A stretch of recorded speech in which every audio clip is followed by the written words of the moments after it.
Welcome back to the Universal Things YouTube channel, where curiosity isn't just entertained, it's unleashed. If you're the kind of person who questions the very nature of reality, you're in the right place. Before we launch into today's profound journey, don't forget to like, comment, share, and subscribe to Universal Things. Trust me, you won't want to miss the revelations we're about to uncover. Today, we explore a question so vast, so dizzying, that it could fundamentally reshape how you see your life, your world, your universe. What if the world actually ended in 2012? And everything we've been experiencing since is nothing more than a meticulously coded simulation. What if your memories, your interactions, even your most intimate thoughts are computations running on a cosmic supercomputer? Get ready, every second of this video will pull you deeper into a labyrinth of wonder. December 21st, 2012, a date etched into modern mythology. The Mayan long count calendar ended, sparking worldwide frenzy.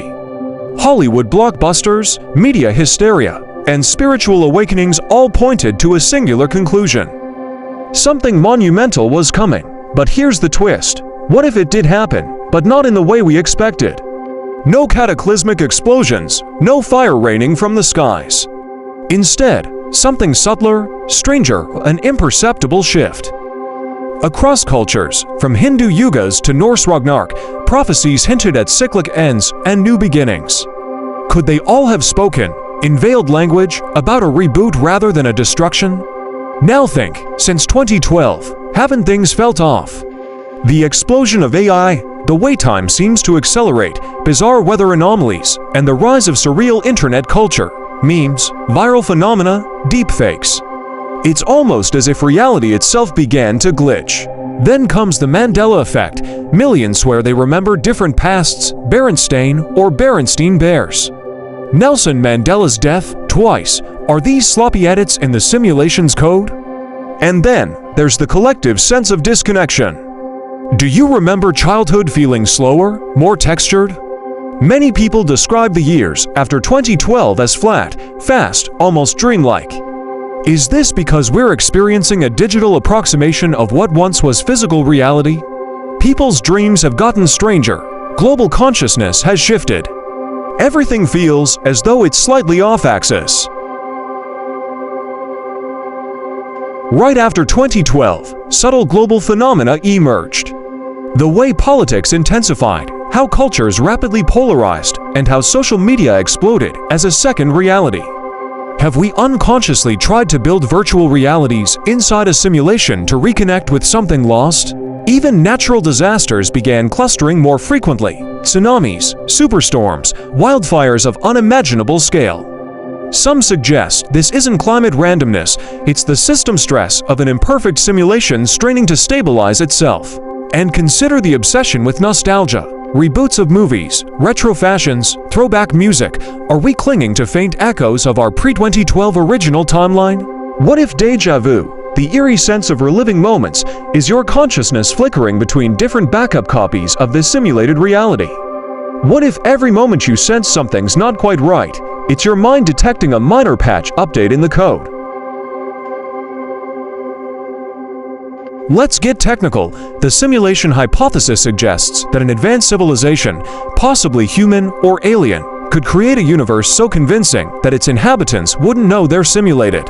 Philosopher Nick Bostrom argued that, if it's possible to simulate consciousness, then it's likely we are already in one, because simulated realities would vastly outnumber base realities. Consider how far our own technology has come.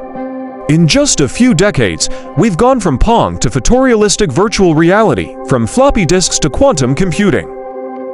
Extrapolate that over millennia. What kind of simulations could a post-singularity civilization run? Now imagine, we're already inside one. Quantum physics gives us more clues.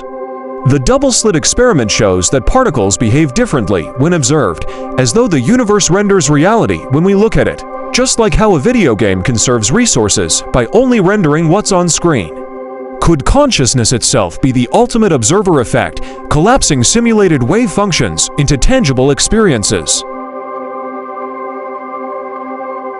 The constants of nature, the speed of light, Planck's constant, gravitational force are suspiciously precise, almost as if coded parameters. And why does math describe the universe so perfectly?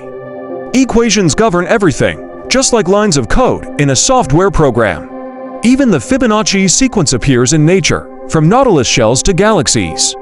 It's as if there's a geometric blueprint underpinning all existence, the framework of a simulation engine. UFOs and UAPs, could they be admin probes, debug tools slipping into our visible spectrum? What about synchronicities, those uncanny, meaningful coincidences Carl Jung described? Maybe they're system messages, feedback loops, or even attempts from the outside to communicate with us. If so, psychic phenomena, telepathy, precognition, intuition are less woo-woo and more like root-level permissions few remember how to access.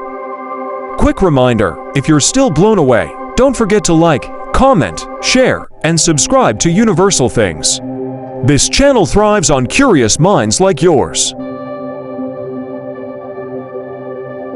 If we are simulated, who or what built it? Are we the project of distant future humans preserving their ancestry? Or are we entertainment, a cosmic version of Netflix binged by hyperbeings? Maybe we're a school, a place to learn lessons impossible in the higher dimensions. Or is it more metaphysical? The simulation isn't external, but internal, dreamed by consciousness itself. Hindu philosophy's concept of Maya describes reality as illusion, while Advaita Vedanta claims we are all one universal consciousness experiencing itself subjectively. Mystics across traditions say the same. The ego is a character. When the character realizes this, it awakens, it logs out. Enlightenment is remembering you are not the avatar, but the player. If this is a program, can we hack it? Some think so. Lucid dreaming, astral projection, remote viewing, all may be admin mode experiences. Ancient mystics practiced yoga, meditation, and breathwork not just for health, but to access altered states of consciousness where reality bends. Modern science shows the placebo effect changes biology purely through belief.